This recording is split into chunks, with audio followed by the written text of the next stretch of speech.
সন্ধ্যা ৬টার পর বেনাপোল স্থলবন্দরে আমদানি রপ্তানি কার্যক্রম বন্ধ রাখার সিদ্ধান্ত নিয়েছে কাস্টমস হাউস।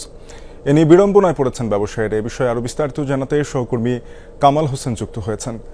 কামাল, নতুন এই নির্দেশনা আমদানি কার্যক্রমে কেমন প্রভাব ফেলছে, এ নিয়ে বিস্তারিত জানাবেন আমাদেরকে।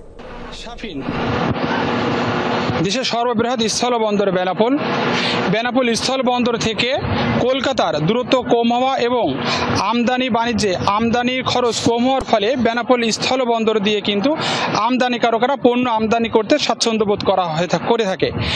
কোনো পূর্ব ঘোষণা বা আলোচনা ছাড়াই বেনাপোল স্থলবন্দরে কাস্টমস হাউসের কমিশনার গত সপ্তাহে সন্ধ্যা ৬টার পরে পণ্য আমদানি এবং রপ্তানি কার্যক্রম বন্ধ করে দিয়েছে, যার ফলে বেনাপোল স্থলবন্দরের পেট্টাপোল বন্দরে প্রায় ১,০০০-এর অধিক পণ্য বোঝাই ট্রাকের জটের সৃষ্টি হয়েছে।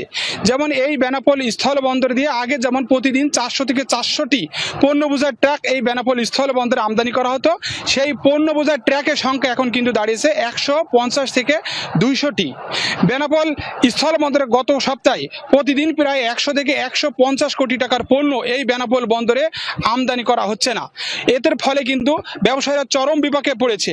বেনাপোল স্থলবন্দরে যেমন আগে একটি কারপাস করলে দিনের দিন এই পণ্য বোঝাই ট্রাক পেট্টাপোল বন্দর থেকে বেনাপোল বন্দরে প্রবেশ করত, কিন্তু এখন একটি পণ্য বোঝাই চালানের কারপাস করলে সেই পণ্য চালানের কারপাস অর্থাৎ পণ্য চালান কিন্তু মিনিমাম ৩ থেকে ৪ দিন পরে পণ্য চালান বেনাপোল বন্দরে প্রবেশ করছে।